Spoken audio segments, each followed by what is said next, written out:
So what is a lone wolf? A human lone wolf is an individual who acts independently and prefers to do things on their own, prefers solitude, expresses introversion, or works alone. The stereotypical lone wolf will be dark or serious in personality. They are often taciturn and distinguished by their reserved nature.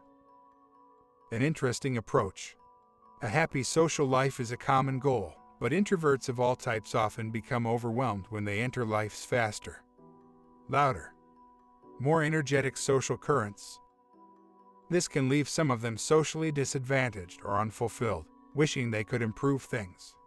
This drives many toward conscious social development. But what about introverts who simply say no thanks and go their own, solitary way? We're not talking about the ones who have given up on achieving their social desires, but rather those who remain genuinely happy with relatively little social interaction. Much like a lone wolf in the wild, human lone wolves are born of a social species, yet are much more self-sufficient than most of their kind. These types value their independence in ways that can be difficult for other personality types to fully understand or accept.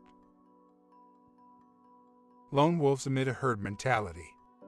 Most of the world sees frequent, energetic social interaction as a normal and correct ideal.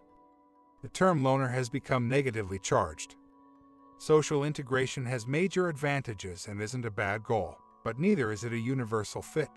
Many introverts' natural preferences make it a tough objective, and painful when forced upon them. A perfectly functional private lifestyle can turn into personal misgivings simply because others find fault with it. But the personality types within the lone wolf tend to respond a little differently than other introverts. Where some might feel deficient, ashamed, or helpless in the face of mainstream social expectations, they are better at maintaining their self-confidence and happiness. Despite societal pressure or criticism, they're more likely than other personality types to unapologetically enjoy a relatively solitary life. Anyone whose approach to life seems to contradict a popular ideal may find themselves regarded with confusion, pity, suspicion, or even resentment. The lone wolf personality is partly defined by introversion. The pack view of lone wolves. The typical characteristics of a lone wolf may result in some negative perceptions among other types who encounter them.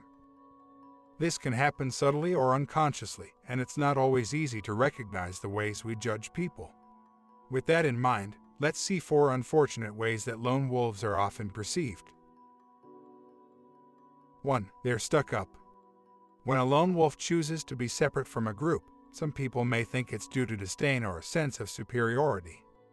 The majority of all personality types apparently want to feel special. But the lone wolves technically trail the pack. Instead of seeing their individualism as an affront, consider that these types may be sincerely following their own path, just like anyone. Some of these individuals may simply want to be who they are and don't really care how it compares to others. While it might be true that they often stay apart from a group, they're not more likely than other types to think they're above it. 2. They're lazy. They never want to go out, hang out, or do stuff.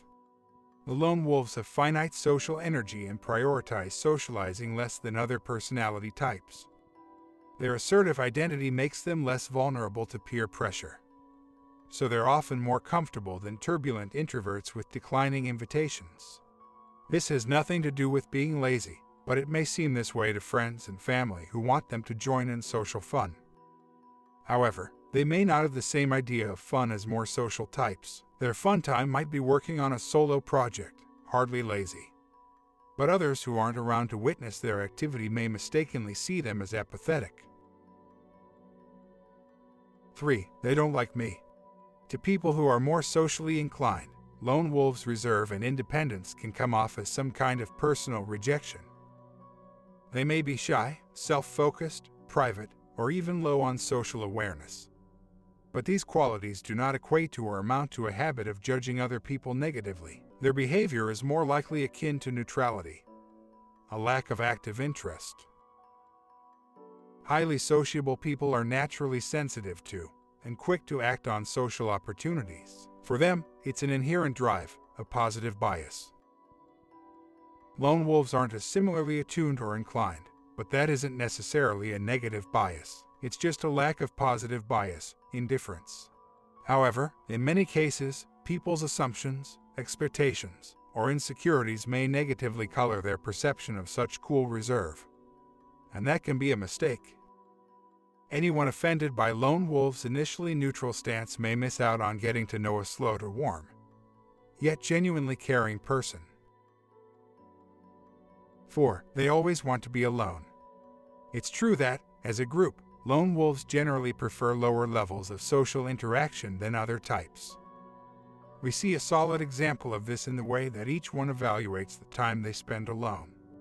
The point is that a general or majority trend isn't an absolute rule for all individuals or circumstances. They are certainly more likely to favor privacy and solitude than other types. But most of them probably enjoy socializing, in some amount, in certain settings.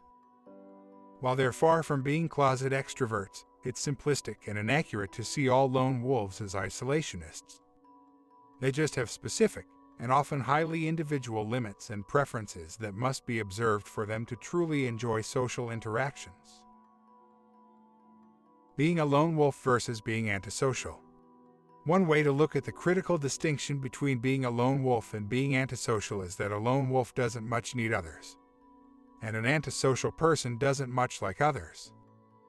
Lone wolves are thus named not because they don't appreciate or value others or society itself, but because independence is their paramount value.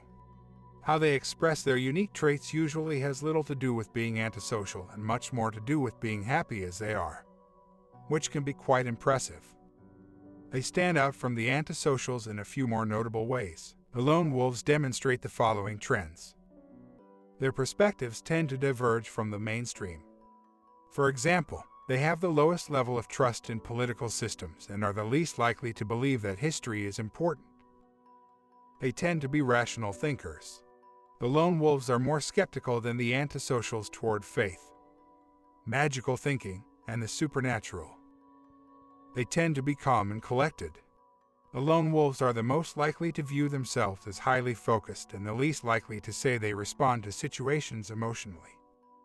They're not as status or attention-seeking as most. They are less concerned than other personalities with how they look, for instance.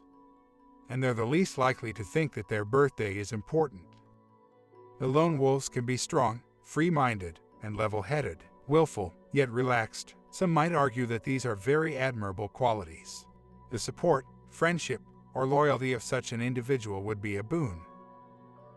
Is it possible that some lone wolves are antisocial? Perhaps, but not necessarily in the sense that they're hostile toward people or society in general. If anything, they stand as intriguing examples of how to live well with minimal dependence on others. Like a telescope or mountaintop, the most remote positions often reveal unique perspectives. The view of the lone wolf may offer valuable insight into being social. People in the more socially inclined groups can learn much from the lone wolves. For one thing, being social, however richly beneficial, can also bring profound stress, pressure, and risks. Learning when it's healthy to unabashedly say no thanks and go our own way, as these types often do, is certainly a valuable skill to practice. There may be moments when imitating the ways of the lone wolf can refresh people's souls like nothing else. Emulating their serene solitude may be the best path to finding your true selves.